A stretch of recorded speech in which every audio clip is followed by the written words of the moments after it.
A swan song for a longtime staple in our city. Steve's Music Store on Queen West has unplugged for the final time after nearly 5 decades in business. Good evening. The iconic shop, known for selling musical instruments and equipment, has closed 4 of its locations, citing significant disruptions in the sector and financial pressure. As music lovers flock to the store today for one last visit, the owners are thanking customers for the decades of memories, telling Torontonians to keep rocking. CTV's Mike Walker was there on the final day of business and joins us now live with more. Mike? Well, Pauline, Steve's Music Store closed for good just about an hour ago as the company pivots its business online. Longtime customers and employees we've been speaking with today tell us this was much more than just a music equipment store. Music lovers lined up in the rain before the doors opened for one last visit to the iconic Queen West store, where many say their musical journeys started. Kind of bittersweet. This was the place you went to buy instruments or if you're in a rock band. A final swan song for Steve's Music Store, shutting down today after nearly 50 years in business. It was a place that I came to with my parents when I first got introduced to playing an instrument, and that was bass. It's where Rappy bought his first bass and frequented as a teenager. It was definitely an institution for musicians in particular to come and get to chat with people to see if they could get stuff that would help them. The Montreal-based company announced a liquidation sale earlier this year as part of restructuring, citing significant disruption across the sector and financial pressure. The owner spoke with CTV News at the flagship store in Montreal last month. So the focus of restructure is to focus on this location and online and build up from there. A store where the motto was, "Try before you buy." Many longtime customers and employees say Steve's was much more than a music equipment store. They also brought in, pros, so we would come and learn from the pros and learn from the staff. This is iconic. I mean, it's sad. It's meant quite a bit, friendships and professionally and personally. Musicians that I've been able to collaborate with, connections I've made for playing around in the community and stuff. The closure hasn't sunk in yet for longtime employee David Matthews. He started working here when he moved to Toronto in 2000. If you told me in 2000 that I would be here on the last day, I don't think I would have believed you. The store opened in 1977 alongside the rise of Toronto's music scene and punk movement. The owner of the Rivoli, which is directly across the street, says many emerging artists who have performed on his stage had a connection to Steve's. They went across and got their first guitar from Steve's and grown and developed that way. So it's emotional. And while the brick and mortar store is no more, So much of this is learned right here, not online. There's been tears. Many say the music lessons learned and the friendships made here will last a lifetime. The Toronto location is one of 4 in Ontario and Quebec. The company has closed. Its flagship store in Montreal will remain open. Reporting live, I'm Mike Walker. Pauline, back to you. Thank you, Mike. After a 14-week hiatus, MPPs are set to return to Queen's Park tomorrow for a new legislative session. One of the more controversial issues as the House gets set to return is a plan to keep the records of the Premier and Cabinet ministers under wraps, including cell phone records. Opposition parties claim the Ford government is trying to avoid accountability. The Finance Minister is also set to table the provincial budget on Thursday. CTV political commentator Scott Reid says it will likely be a much different-looking budget than what we are used to from the Ford government. I think it's going to be interesting for 2 reasons. One, people are really feeling the pinch, not just because of gas prices in Iran, but overall the economy has been weakening. So I'll be interested to see what measures are in the budget. I'm also interested in it from a political perspective, because the government is signaling it's going to be a tough times budget. They're really going to pare down. They're going to try to cut back spending. And that has not been the Ford habit. So I'm going to be really interested to see how that plays in these tough times to suddenly get a dose of no coming from Doug Ford, which has not ever been his favorite word. During the break, the government also announced it would allow retail shopping on Family Day and Victoria Day, and new bring-your-own-booze rules for outdoor festivals and farmers markets. Turning to other news, an investigation is underway after shots were fired at a home near Bathurst and Eglinton overnight. Police were called to Glen Cedar Road near Strathern Road just after 2 o'clock this morning. Officers say no one was injured after the home was struck by several bullets. No suspect description has been released, but investigators are looking for a light-colored SUV. Toronto police are launching a parking enforcement blitz in school zones this week as students return to the classroom after March break. The week-long initiative focuses on enhancing safety in school zones through enforcement and community engagement. Starting tomorrow, officers will be monitoring illegal parking near schools to ensure drivers are not creating unnecessary risks for children and pedestrians. Police say special attention will be given to no stopping and no parking zones, crosswalks, and school bus loading areas. Drivers are being urged to plan ahead and allow for extra time for drop-off and pickup. Strict enforcement of all parking violations in school zones will be in effect throughout the campaign. In Peel Region, officers are investigating a two-vehicle collision involving a police cruiser in Mississauga last night. It happened on Hurontario Street near the ramp to the eastbound QEW around 9:30. A police cruiser was involved and both the officer and the other driver were taken to hospital with minor injuries. It's unclear what led to the crash as the investigation continues. And in Etobicoke, one person was taken to hospital after a collision around 7:45 last night near Albion Road and Westmore Drive. Toronto police say two vehicles collided, and video of the scene shows what appears to be a bus shelter knocked down, as well as significant front-end damage to the two vehicles. Paramedics say one person was transported to hospital with minor injuries.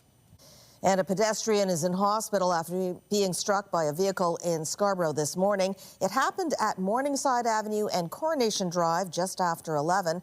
Police say a woman in her 20s was hit and rushed to hospital with serious but non-life-threatening injuries. The driver involved remained at the scene. We'll have more news in a moment, but first here's a live look at the islands right now. Looks like there may be a little bit of showers coming down right now. Let's take a look at the satellite radar because you can see that while most of the system that we were dealing with today has passed, there are still some scattered showers for us in the GTA, but more predominantly in London, Hamilton, and Niagara Falls. Another factor today has been the winds, 28 kilometers per hour in Toronto, while they are lighter in Hamilton and London at 17 kilometers per hour. From a temperature perspective, 1 degree in Owen Sound, 5 degrees in Peterborough, and 4 degrees in Windsor. At the islands, where I was just talking about, it's showing cloudy, 5 degrees, Pearson Airport, similar conditions. Our overnight low tonight will be 0 degrees, so right around the freezing mark. We are in for some seasonal temperatures this week, but we are also going to be dealing with some mixed precipitation. We'll have all those details coming up. Pauline. All right, thanks, Raheem. The federal government is getting ready for the start of its next fiscal year on April 1st, but there's a key hurdle that's still pending. Prime Minister Mark Carney's first budget has passed, but the budget implementation bill is still making its way through the Senate. The budget itself was passed back in the fall, but Parliament still has to vote to enact the legislative policies it includes. They cover everything from changes to transport laws to the Judges Act to approval of early retirement incentives for civil servants as the Carney government pledges to cut the size of public service. In the end, Bill C-15 made it through the House of Commons without a recorded vote, as neither the Conservatives nor Bloc Québécois called for one.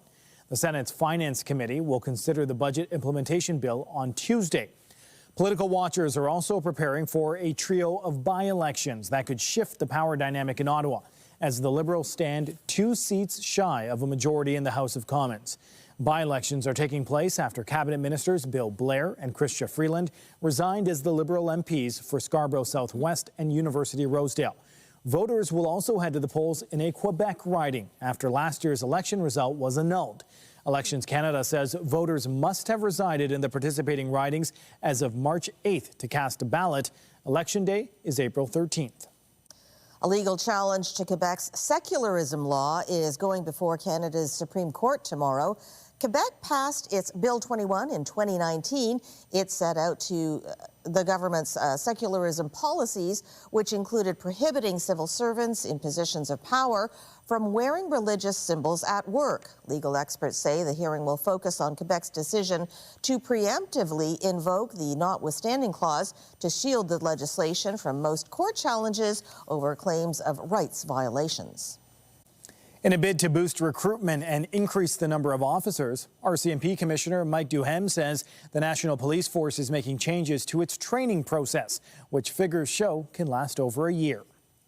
With regards to shortage, we are aware of it, but we put mechanisms in place where we are speeding up the whole process.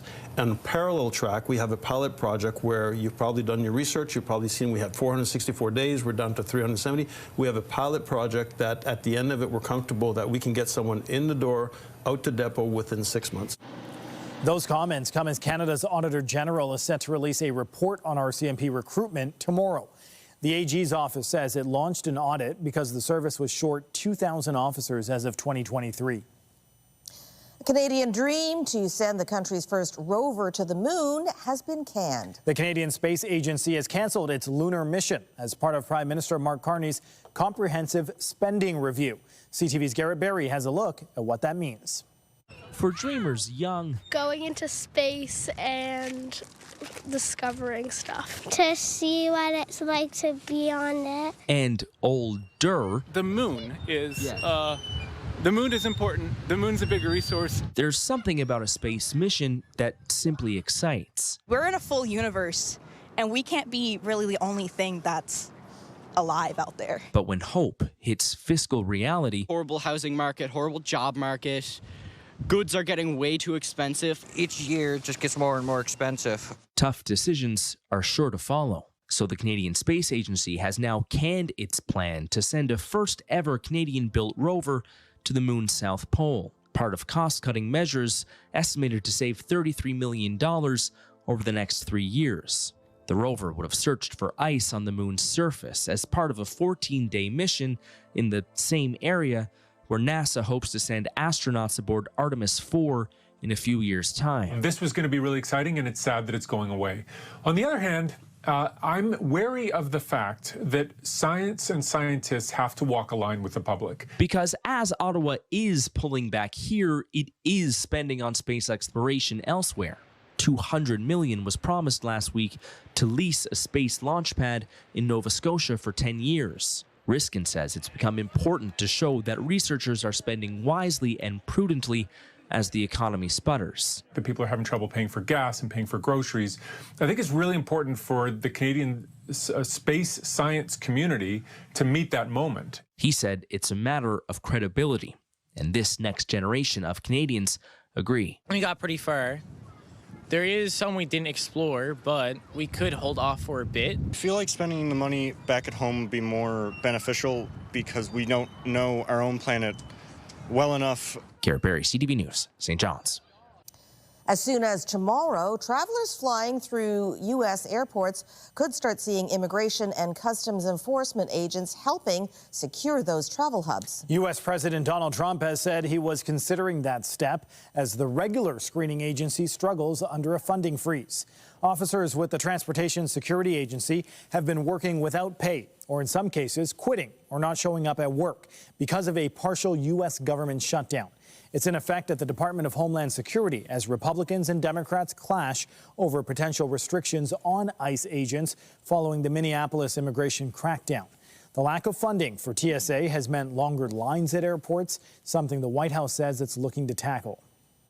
This is about helping TSA do their mission and get the American public through that airport as quick as they can. While adhering to all the security guidelines and the protocols, we're simply there to help TSA do their job in areas that don't need their specialized expertise, such as, screening through the X-ray machine. Not training that, we won't do that. But there are roles we can play to release TSA officers from the non-significant roles, such as guarding an exit, so they can get back to the scanning machines and move people quicker. Tom Homan said ICE already carries out immigration enforcement at airports and will continue to do so. Democrats say putting those agents in more places is the wrong move. The last thing that the American people need are for untrained ICE agents to be deployed at airports all across the country, potentially to brutalize or in some instances kill them. We've already seen how ICE conducts itself. These are untrained individuals when it comes to doing the current job that they have for the most part, let alone deploying them in close exposure and highly sensitive situations at airports across the country. Democrats have argued for funding the TSA while negotiations continue on the rest of the Department of Homeland Security. Republicans mostly rejected the idea. Cuba says it's begun efforts today to restore power after its grid collapsed once again under the U.S.-imposed oil blockade. The state utility posted on social media that the national electric power system totally disconnected. It's the third major power outage this month after most of the system went down on March 4th due to a thermoelectric plant failure. Cell service and internet was almost entirely unavailable in most areas, leaving many without communication of any kind. The impact of the blockade has added to existing economic issues and deepened discontent among Cubans. And newly released footage from Hawaii is offering a bird's-eye view of flood damage along Oahu's northern shore, where more than 5,000 people have been forced to flee their homes as high wind gusts and high water levels persist. Officials are also closely watching water levels at a 120-year-old dam that's at risk of failing. Now to the latest in the Middle East. Iranian state media is sharing footage of missiles being launched as military officials say they have downed a U.S. or Israeli combat drone over Tehran. Video shows the launching of multiple ballistic missiles used in drone strikes in recent Iranian operations against the UAE, Kuwait, and Israel.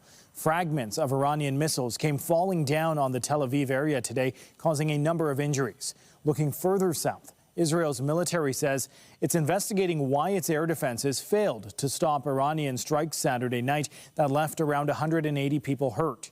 Prime Minister Benjamin Netanyahu visited the cities that were struck, saying other countries should help Israel and the U.S. confront the Islamic regime. If you want proof that Iran endangers the entire world, the last 48 hours have given it. In the last 48 hours, Iran targeted a civilian area. They're doing that as a mass murder weapon. Luckily, no one was killed, but that's due to luck, not their intention. Their intention is to murder civilians. Iran claims it targeted military installations and security centers in Israel and the occupied West Bank. At least 19 civilians have been killed in Iranian strikes since the war started.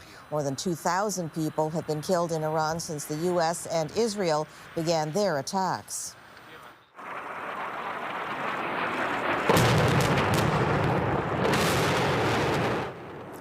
And that was the moment an Israeli strike hit a key bridge in South Lebanon earlier today.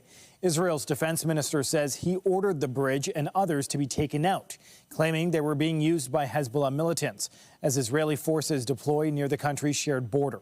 More than 1 million people have been displaced from southern and eastern Lebanon, ordered to evacuate as Israel strikes the Iran-backed group.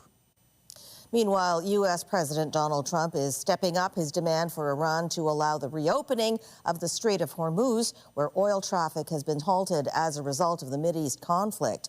The U.S. president issued an ultimatum last night on Truth Social. He wrote, "If Iran doesn't fully reopen without threat the Strait of Hormuz within 48 hours from this exact point in time, the United States of America will hit and obliterate their various power plants, starting with the biggest one first." Iran has said any action by the U.S. targeting its power plants will see it respond by irreversibly destroying critical infrastructure across the Middle East. In the meantime, Iran's maritime organization says it is ready to cooperate with the International Maritime Organization to improve safety in the Persian Gulf. It also claims the Strait of Hormuz is open to shipping, except for those linked to, quote, Iran's enemies. Here at home, drivers continue to feel the pressure at the pumps as the conflict in the Middle East continues.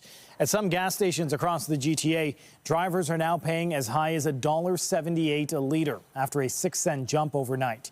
This is the highest price for gas since April of 2024. And it's not just gas. Diesel prices are also climbing across Ontario this weekend. Prices could climb even higher as stations prepare to switch to a more expensive summer blend next month, adding 10 to 15 cents per liter. For an increasing number of Canadian families, affording food is a major challenge. There's been a significant surge in demand at food banks in Saskatchewan, driven by a child poverty rate that's higher than the national average. CTV's Alison Bamford has more on the efforts to help tackle the hunger crisis. Graham McDonald is hard at work prepping food for a cooking class. And that includes the snacks. Often people will come to class hungry, and so having food available for them to eat right away encourages engagement in class. The classes are offered through the Saskatoon Food Bank, helping families tackle food insecurity, not just by getting food to kids, but getting them excited to eat it. One of the common requests that we get in those classes is, how can I make a meal that my family will enjoy, that I can make on a budget? A recent report shows Saskatchewan has the highest child poverty rate out of any province in the country. More than 78,000 kids, about 27%, were living in poverty in 2023. We're seeing more families, not just only single-parent income families, but double income families having to access food banks. 40% of the clients here at the Saskatoon Food Bank are children, a percentage the executive director says has stayed roughly the same for the last 2 decades. Whether or not we can respond to the need hasn't made that big of an impact on child poverty rates. And as food bank usage climbs, that means more and more children and their families are depending on these emergency hampers. Definitely the price of food has stayed high and stayed stubbornly high, and that's where folks are struggling and why they're turning to food banks. While those here will continue doing their best to feed the hungry, they say affordable housing, improved social assistance, and increased wages are key ingredients in flipping the script. Allison Bamford, CTV News, Saskatoon. With Passover quickly approaching, members of Toronto's Jewish community are stepping up to help those in need. They gathered at the Sherman campus this afternoon to ensure more families can celebrate with traditional food. Unloading food before packing it forward. Hundreds of volunteers are spending part of their Sunday packing kosher food boxes. Kosher food at Passover is extraordinarily expensive, and so we want those families to be able to celebrate with dignity and to really have a peaceful holiday where they don't have to worry about the cost of their groceries. And so we're putting together today more than 1,300 boxes to help those families. This is the 6th year the UJA Federation of Greater Toronto is leading this event in an effort to support households experiencing food insecurity. It comes at a time when the Daily Bread Food Bank reports more than 1 in 10 Torontonians relied on food banks last year. There's a lot of hungry people in this city and they need help. And with Passover coming, this is one of the traditional ways that the Jewish community helps look after people who need help. The boxes are being filled with a variety of items, including grape juice, tuna, and fresh produce, allowing people to celebrate Passover in their own homes. You see so many young folks, so many kids who are learning about volunteerism, connecting with their faith, but perhaps even more importantly, connecting with community. Hoping to pack more than 1,300 boxes of food, this would be the most the initiative has filled to date, and everyone has a role to play. We're getting the boxes from him and putting them on the flatbed thingy. And once their volunteerism is done, are looking forward to enjoying a holiday tradition. The matzo ball soup. And it will taste even better, knowing they've helped other families most in need. For transit riders, there are service disruptions to keep in mind this evening. There's no subway service on Line 1 between St. Clair West to St. Andrew today for track work. There will be partial shuttle service between St. Clair West and St. George stations, but there are no shuttle buses running between St. George and St. Andrew stations. Regular service is back to normal tomorrow morning, but there will be early nightly closures until Friday, starting at midnight between Lawrence West and St. Andrew stations. And on GO Transit, Lakeshore West service is also disrupted this weekend because of track work. No trains are running between Union Station and Aldershot. GO buses are running, but will only be servicing some stations. Customers are advised to check the GO Transit website for full details. And coming up on CTV News, we head to Florida, where the Jays wrapped up spring training action today in convincing fashion. We get you set for Friday's opening day just ahead.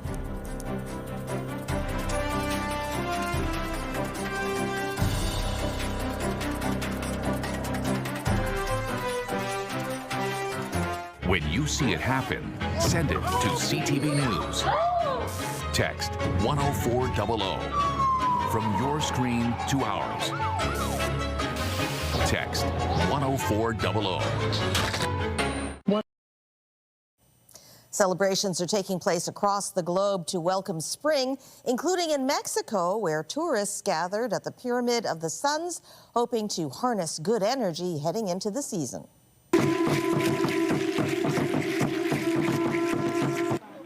Located 50 kilometers north of Mexico City, the Pyramid of the Sun was constructed 2,000 years ago and has long been a focal point for gathering during significant astronomical events. This year was no different as crowds assembled outside to watch hot air balloons rise against the backdrop of the pyramids at dawn, hours before the archaeological site opened.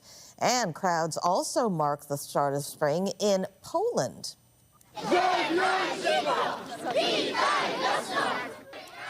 Participants chanted, "Bye bye winter, welcome spring," as they burned the effigy of the ancient Slavic goddess of winter. The annual practice was traditionally seen as scaring away the period of hunger and suffering associated with the harsh winters of the early Middle Ages. Bye bye winter, welcome spring. We should have been doing that weeks ago over here. Why were we waiting so long for? We would have been done with this. It is officially spring. I'm breaking out the brighter colors. I mean, listen, put it into the universe, but Mother Nature's not listening just yet, unfortunately. It's getting a little bit better. It is a little bit melted, better. Right? Snow is melted. The bad news is there may be some flurries on the way, Pauline. Just flurries, though.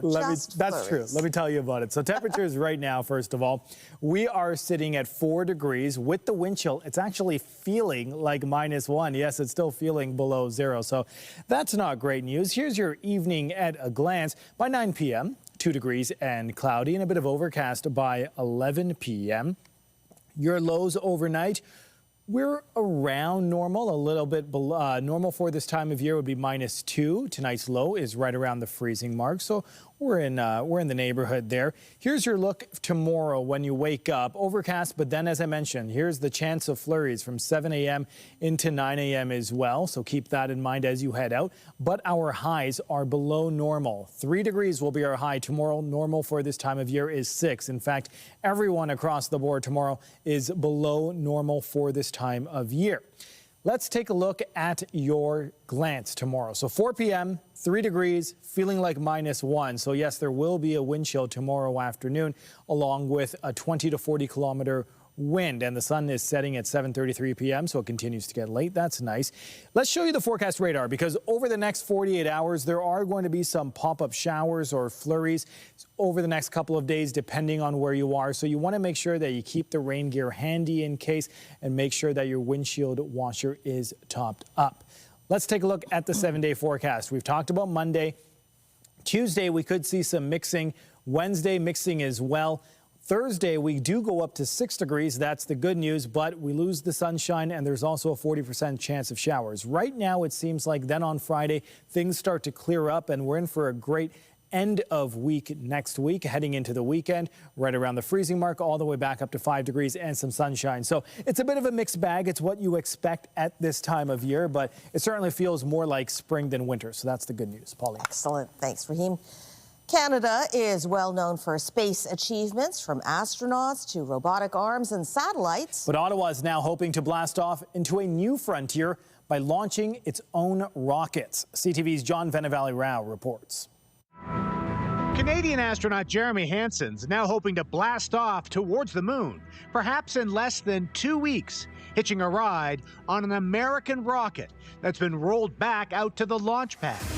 Well, this week, Ottawa gave a lift to several Canadian companies aimed at establishing sovereign capability in our own country when it comes to going into orbit. We've made a decision, and the decision is we're getting fully back into the space business. And liftoff. Amid strained relations with the U.S., a push is on to stop relying solely on foreign countries or their private companies like SpaceX to launch a Canadian payload, with the Department of National Defense agreeing to a $200 million deal to lease a dedicated launch pad at a commercial spaceport now being built near Canso, Nova Scotia. It just gives us that credibility, that validation from the rest of the industry to say this is happening. We'll have another 4 launch pads coming this year, so we want to fill those pads with other companies, and this just helps us do that. It's imagined military and civilian satellites could be sent into orbit from the site.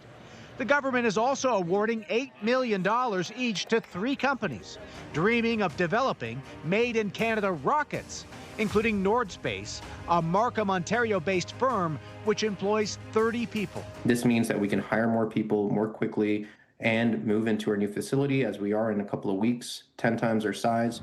Nordspace is now preparing for a suborbital test launch this spring from a spaceport it built on the coast of Newfoundland.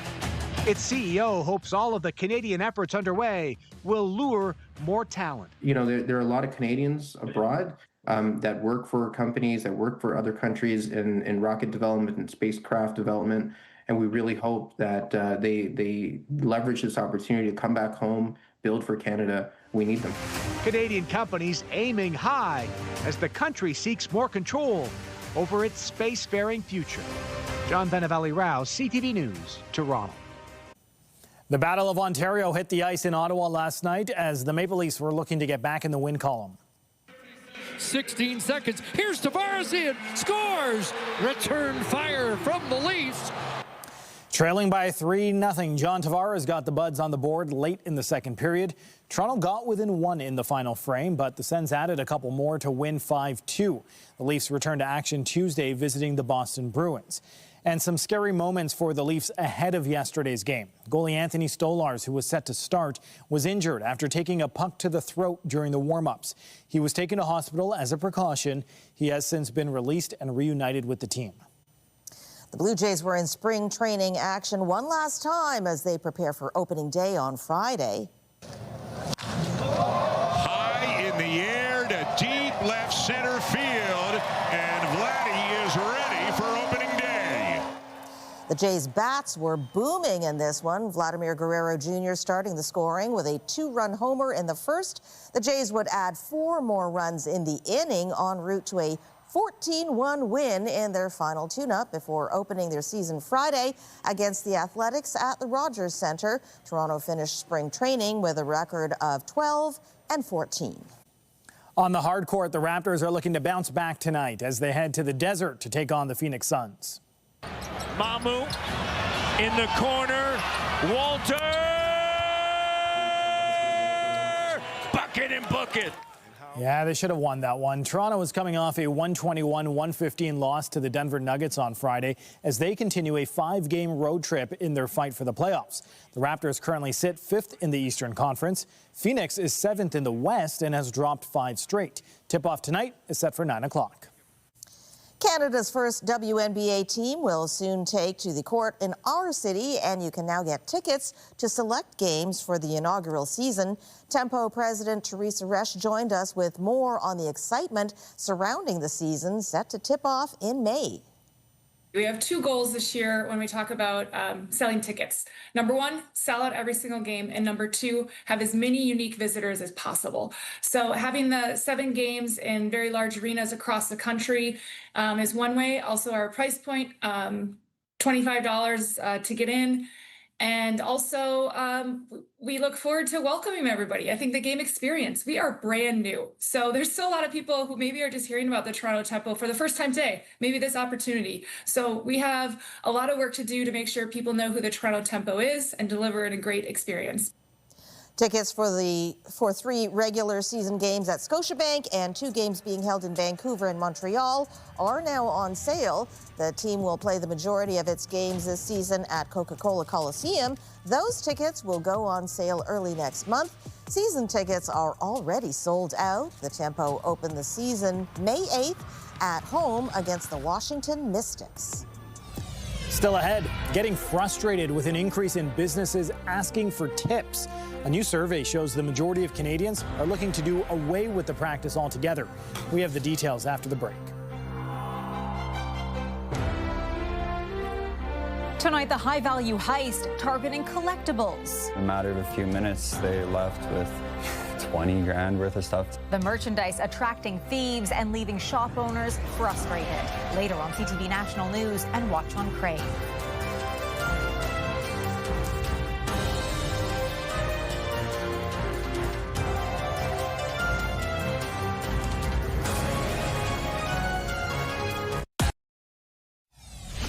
It was definitely an institution for musicians in particular.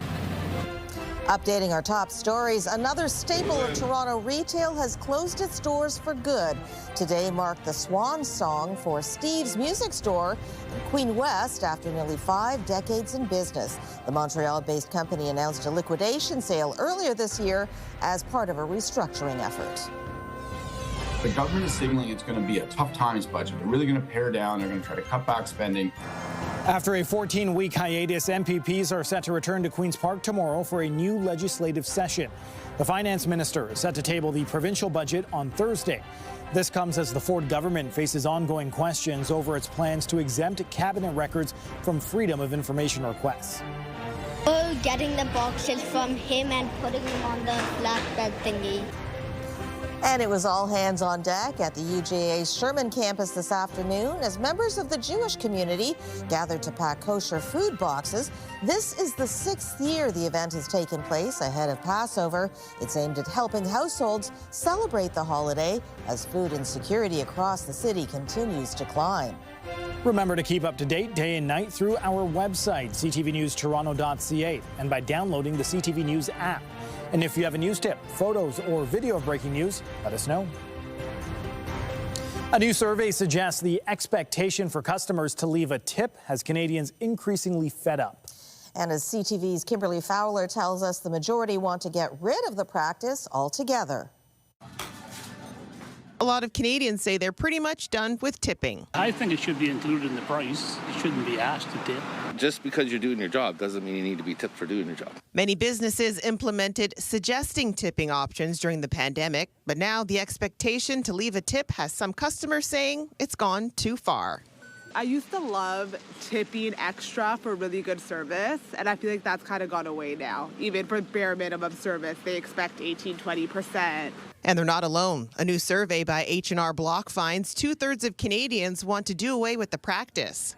And nearly 9 out of 10 people say they resent businesses that ask for tips at places where they don't feel tipping is necessary. And 4 out of 10 people say they avoid going to places that ask for tips at the register, like fast food places, coffee shops, or self-service counters. I go to Chuck's here quite a bit. They don't ask for a tip, and the service is fantastic. At Chuck's Deli and Convenience at train yards, tips aren't expected, but appreciated. They have a tip jar, which is optional at the counter, which I do quite often with them because the ladies are fabulous. The owner believes all tips should be left up to his customers. Some good customers like to, and some people they don't. They walk out without tipping. One guy, construction worker guys, he grabbed a $50 and he put it for the lady. So you never know. Chicken, pickle, vegetable?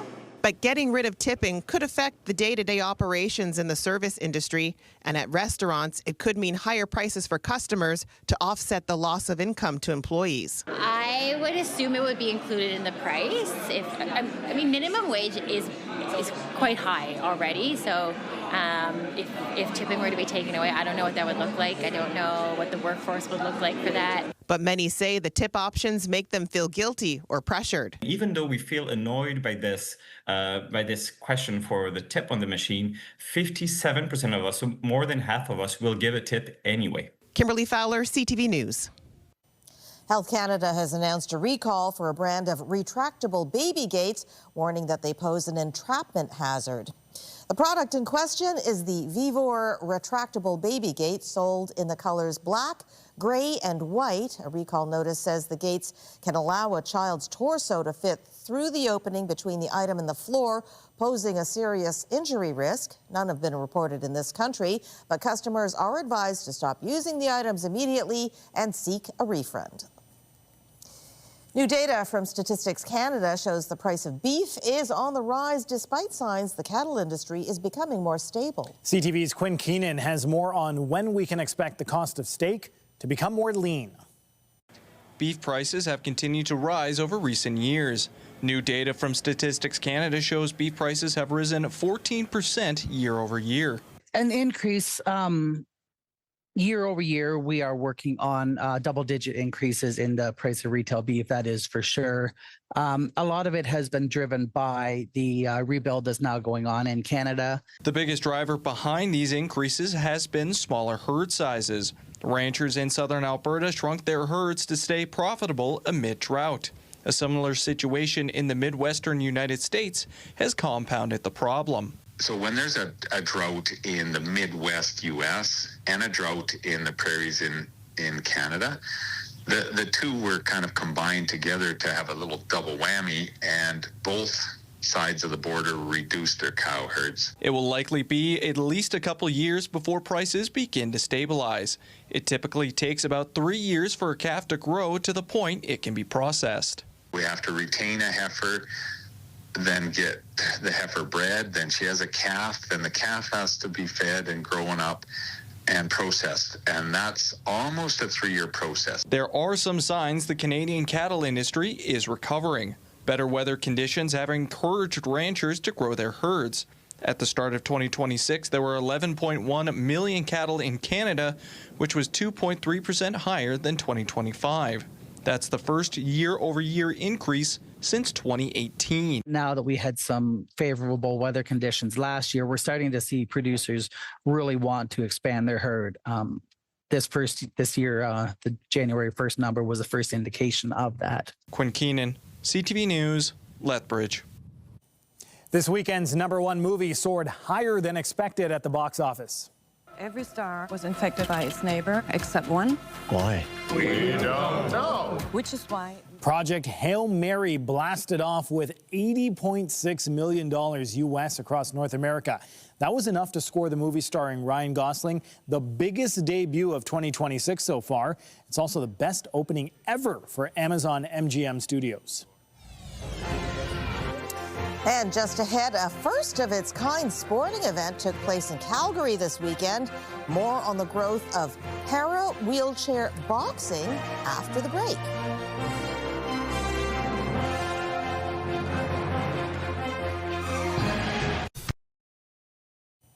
An historic moment in Canadian sport on display in Calgary this weekend with the debut of para-wheelchair boxing at an elite-level competition. CTV's Mark Villani has more on the fight to grow the sport even further. Do the best we can. Brad Bartko is getting ready to fight. But at one point, he was quite literally fighting for his life. Almost 30 surgeries, 25 hours to live way back in the day. The 34-year-old from Edmonton has cerebral palsy, but that's not stopping him from rolling up to the ring, getting himself strapped in, and starting to throw punches. Bartko is showcasing the sport of para-wheelchair boxing, part of a Boxing Canada event held in Calgary. It's his first ever opportunity following only 9 months of training. 3 days a week, sprinting in the chair, pads. You know, it's everything a normal boxer goes through. Bartko is fighting against Stefan Mezabrowski, an able-bodied Winnipeg boxer. There's still not enough para-athletes competing, but the hope is to change that. Definitely puts a whole new perspective on things that the para-athletes have to go through. A lot more tiring than I thought it would be. You got to grow the sport both provincially and nationally. Para-wheelchair boxing is not yet recognized as a Paralympic sport. To receive that status, it needs to be more widely practiced in at least 32 countries across 4 continents. Boxing Canada is working on a plan to get more members involved. We want to have a framework available for them so that they can quickly move into a competitive team or a competitive club. Great hook, Brad. Alex Hallett is Bartko's coach for the day. He says the experience opened his eyes, now hoping to expand para-wheelchair boxing training programs for local athletes. There's no disability in sport. It's all in your head. And watching what he went through there and how he battled, it just shows that you can get through anything. Just believe in yourself, take a chance, and just get in there and have some fun. Mark Villani, CTV News, Calgary. Well, before we go, let's take one more look at the weather, shall we? As we show you the satellite radar, you can see that the bulk of the system that we were dealing with earlier today with showers has passed. We're not done with it yet, though. Over the next couple of days, there will be some pop-up showers and flurries to keep in mind. Here are your temperatures right now. 4 degrees in Hamilton, feeling like right around the freezing mark when you factor in that wind chill. And in Toronto, it feels like -1. Yes, can you believe it? March break is over. Kids, heading back to school tomorrow, and they're going to get a 60% chance of flurries and 1 degree right around the noon hour. It'll creep up to 2 degrees by 3 p.m., still below seasonal for sure. Here's a look at your 7-day forecast. We've talked about Monday. Tuesday, the sun does reappear a little bit, but we're also going to be dealing with some mixing over Tuesday and Wednesday. Thursday, getting up to 6 degrees with a 40% chance of showers. Then you can see those overnight lows of -2. That is seasonal for this time of year. However, on Friday, while we do get some sunshine, our overnight low is -8, so well below seasonal there. And then it's shaping up to end the week in a strong way, I'd say, with a lot of sunshine and all the way up to 5 degrees by next Sunday. All righty. And be sure to join us tonight at 11 for CTV National News, followed by our next local newscast at 11:30. For all of us at CTV News, thank you for watching. Have a good night.